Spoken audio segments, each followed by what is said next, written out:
Assalamualaikum warahmatullahi wabarakatuh. Perkenalkan, kami dari kelompok 5 akan menjelaskan materi tentang praktik pembelajaran Bahasa Indonesia berbasis permainan. Mata kuliah pembelajaran Bahasa Indonesia SD 2, dosen pengampu Ibu Isna Kasmilawati MPD, yang disusun oleh kelompok 5 yang beranggotakan Kusmaningsi Maida, Maulidia, Siva Rifa Devi, Wika Arianti, dan Jahara Sofia. Selanjutnya, pemaparan materi akan dibacakan oleh Jahara Sofia. Dipersilahkan. A. Pengertian model permainan bahasa. Permainan merupakan alat bagi anak untuk menjelajahi dunia, dari apa yang tidak dikenali sampai apa yang diketahui, dan dari yang tidak dapat diperbuat sampai mampu melakukan.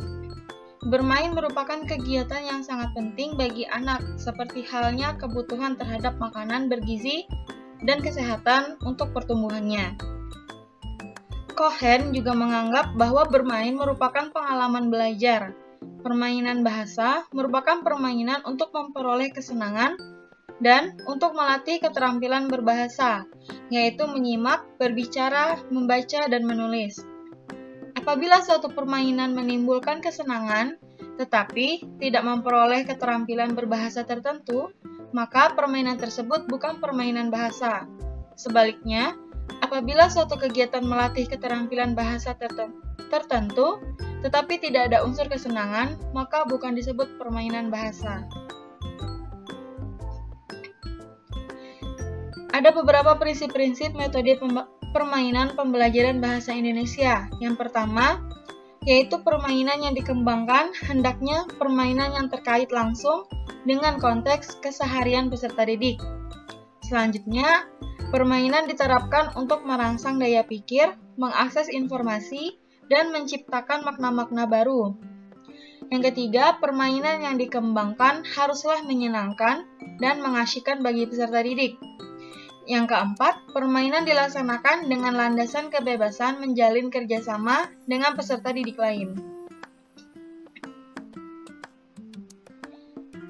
Yang kelima, permainan hendaknya menantang dan mengandung unsur kompetisi yang memungkinkan peserta didik semakin termotivasi menjalani proses tersebut. 6. Penekanan permainan linguistik pada akuransi isinya. Sedangkan permainan komunikatif lebih menekankan pada kelancaran dan suksesnya komunikasi. Dan yang ketujuh, permainan dapat dipergunakan untuk semua tingkatan dan berbagai keterampilan berbahasa sekaligus. Selanjutnya, materi akan dipaparkan oleh Maulidia. C. Langkah-langkah penyusunan pembelajaran permainan. Secara sederhana dapat digambarkan bahwa pembelajaran bahasa Indonesia meliputi 4 keterampilan, yaitu mendengarkan, berbicara, membaca, dan menulis. Dari 4 keterampilan berbahasa itu bisa dipadukan beraneka ragam permainan. Langkah-langkah yang harus dipersiapkan adalah yang pertama, memahami kompetensi dasar dan menjabarkan dalam indikator. Kedua, menghubungkan topik pembelajaran yang akan disampaikan dengan model permainan yang cocok dengan 4 materi keterampilan tersebut. Ketiga, memilih teknik permainan yang sesuai dengan topik yang akan disampaikan. Keempat, menyiapkan rancangan tertulis dengan memperhatikan pemilihan bahan ajar, rincian, kegiatan, alokasi waktu, dan media yang akan digunakan. Kelima, melaksanakan pembelajaran dengan teknik bermain secara efektif dan efisien.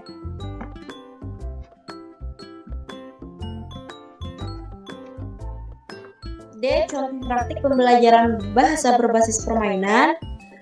Yang pertama ada batu loncatan. Teknik pembelajaran batu loncatan adalah cara yang segar dan menyenangkan untuk menangani materi yang cenderung kering dan menuntut siswa mengartikulasi dan menjelaskan pemahaman mereka, baik secara verbal saat mereka melintasi batu-batu ataupun di kepala mereka saat mereka membandingkan apa yang sukarelawan katakan dengan pikiran mereka sendiri. Selanjutnya akan dibacakan oleh Wika Arianti.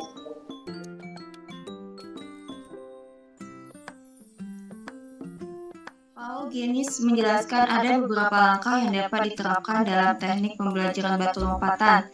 1. Singkirkan meja atau kelas dengan duduk melingkar. 2. Di tengah-tengah letakkan lembar kertas buram atau kertas flip card, dan sebuah spidol. 3. Diskusikan dengan kelas jumlah langkah dalam proses yang dibahas. 4. Beri angka pada lembar-lembar kertas itu dan atur berurutan secara diagonal dalam lingkaran untuk melambangkan tahapan dalam proses. 5. Minta sukarelawan atau siswa yang merasa dapat menyeberangi lingkaran dengan melewati batu loncatan. Dia berdiri di atas batu pertama dan menjelaskan langkah tersebut secara akurat dan lengkap. Jika guru puas, siswa maju ke nomor 2, berusaha menjelaskan langkah kedua untuk memuaskan guru, dan seterusnya. 6. Siswa yang berhasil diberi tepuk tangan. Jika siswa memberikan jawaban yang tidak lengkap dan tidak akurat, dia terjatuh kembali duduk dan sukarelawan lain mengambil tantangannya.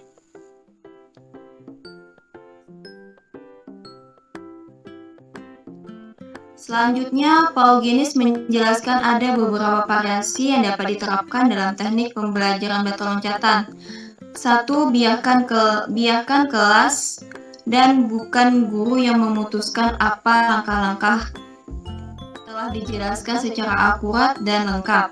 2. Beri aturan untuk mempercepat dan membumbui proses tanpa pengulangan, keraguan atau penyimpangan. Jika sukarelawan melakukan salah satu dari ini, dia keluar. 3. Agar tiap orang tetap siaga, dapat menyuruh orang atau cabut nama dari topi untuk maju dan mengulang penyeberangan yang berhasil. 4. Gunakan kegiatan ini untuk memperkenalkan materi. Minta siswa untuk ikut serta gunakan belajar sebelumnya, sedikit pengetahuan umum, pemikiran logis, dan terkaan. 5. Gunakan ini sebagai arena untuk mengajar. Guru bergerak dari batu ke batu, menjelaskan konsep ini, memberikan kesan visual untuk melengkapi eksposisi verbal. 6. Siswa dapat membuat catatan-catatan tertulis dengan kesenangan dan permainan berakhir. Siswa dapat dibagi ke dalam tim dan tiap tim mengajukan seorang juara untuk ikut serta. Daftar tantangan batu loncatan dapat dijelaskan sebelumnya oleh guru, diberikan secara acak kepada tim.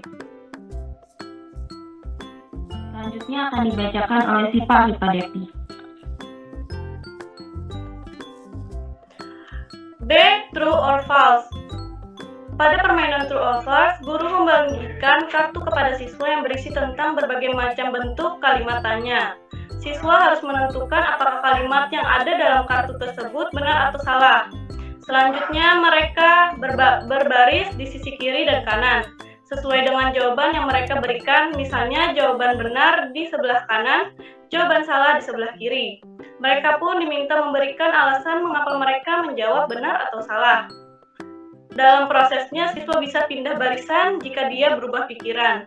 Permainan ini digunakan untuk melatih materi tentang struktur kalimat tanya. C. Card sorts. Hisam Jaini, TKK, mengatakan bahwa card sort merupakan kegiatan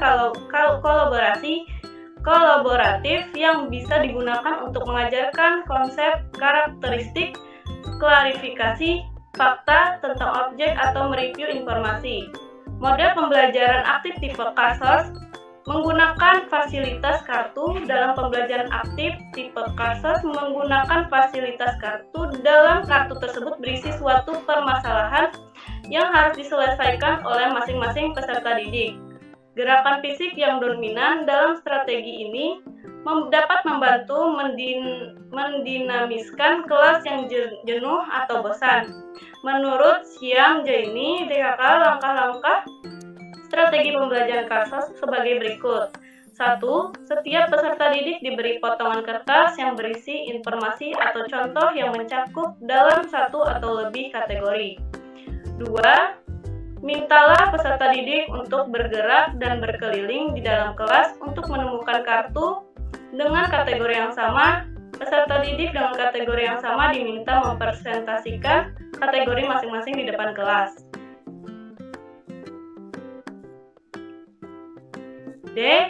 Index card match. Metode pembelajaran indeks card match atau pencocokan kartu indeks adalah suatu metode pembelajaran dengan cara siswa mendapat sepotong kartu yang berisi soal dan siswa tersebut mencari kartu lain yang berisi jawaban yang sesuai dengan soal yang diperoleh. Langkah-langkah pembelajaran pencocokan kartu indeks atau indeks card match menurut De Jamara dan Jain adalah sebagai berikut. 1. Guru menyiapkan beberapa kartu yang berisi beberapa pertanyaan, satu bagian kartu soal dan bagian lainnya kartu jawaban. 2. Guru mengocok kartu sehingga tercampur antara dan soal. 3. Guru menyuruh setiap siswa mengambil sebuah kartu yang bertuliskan soal atau jawaban. 4. Guru menyuruh siswa mencari pasangan kartu yang cocok dengan kartunya. 5. Guru menyuruh setiap siswa yang telah menemukan pasangan mereka untuk duduk berdekatan dan meminta mereka untuk tidak menyebutkan materi yang mereka dapatkan kepada teman yang lainnya. 6. Guru meminta setiap pasangan secara bergantian untuk membacakan soal yang diperoleh dengan keras kepada teman-teman lainnya. Selanjutnya, soal tersebut dijawab oleh pasangan-pasangan yang lain. 7. Guru bersama-sama dengan siswa membuat kesimpulan terhadap materi pelajaran. Hasil belajar adalah kemampuan-kemampuan yang dimiliki siswa setelah ia menerima pengalaman belajarnya. Selanjutnya akan dibacakan oleh Kusumaningsih Maida. Menyusun cerita. Tujuan permainan ini adalah agar siswa mampu membuat dialog atau hiwar berdasarkan bacaan dalam sebuah cerita. Alat yang diperlukan dalam permainan ini antara lain lembar jawaban dan kartu yang berisi cerita dan dibuat sesuai dengan jumlah kelompok. Untuk cara bermain permainan ini, yang pertama, guru membentuk kelompok. Kedua, setiap kelompok mendapatkan satu kartu atau satu lembar kertas yang berisi bacaan. Yang ketiga, siswa atau kelompok membuat dialog atau hiwar berdasarkan bacaan dalam waktu kurang lebih 5-10 menit. Demikian seterusnya sampai guru memberikan lembar atau kartu berikutnya. Kemudian F. Meloncat bulatan kata. Buatlah bulatan-bulatan dari kertas karton, kira-kira sebesar piring. Tulislah nama-nama susunan keluarga, misalnya ayah, ibu, kakak, dan adik. Pasanglah bulatan kata itu di lantai. Bentuklah siswa yang menjadi beberapa kelompok. Seluruh siswa kelompok meloncat bulatan kata yang diucapkan kelompok lain atau guru. Misalnya, loncat ke kakak, loncat ke ibu, loncat ke adik. Dengan demikian, setiap anak membaca bulatan untuk diinjak. Dengan begitu, lebih meningkat lagi bulatan kata bisa dalam bentuk yang lebih sulit. Misalnya, kata yang bila digabung dengan menjadi kalimat. Kata dalam bulatan disebar di lantai dan memungkinkan dapat menyusun beberapa kalimat bila diloncati dengan benar. Misalnya, ayah pergi ke pasar. Ayah membawa buku, jadi siswa harus loncat ke ayah pergi ke dan pasar. Permainan ini untuk membaca permulaan. Kesimpulan dari presentasi kami yaitu dengan mempelajari bahasa Indonesia di sekolah adalah hal yang menyenangkan bagi sebagian siswa. Namun terkadang masih bisa terdapat sebagian siswa yang menganggap bahwa mata pelajaran bahasa Indonesia dan sastra Indonesia adalah mata pelajaran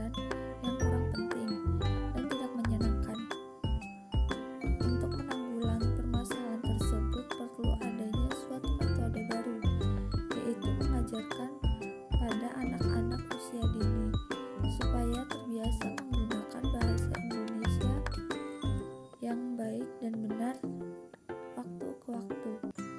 Permainan bahasa merupakan permainan untuk memperoleh kesenangan dan untuk melatih keterampilan berbahasa, yaitu menyimak, berbicara, membaca, dan menulis. Bermain merupakan suatu hal disukai anak-anak, menyenangkan. Itu pendapat dari Novianto 2010-8. Oleh sebab itu, untuk mengajarkan bahasa Indonesia perlu dikonsep ke suatu hal yang menarik bagi anak. Konsep tersebut salah satunya adalah dengan game interaktif. Contohnya batu loncatan, true or false, card sort, index card match, menyusun cerita, dan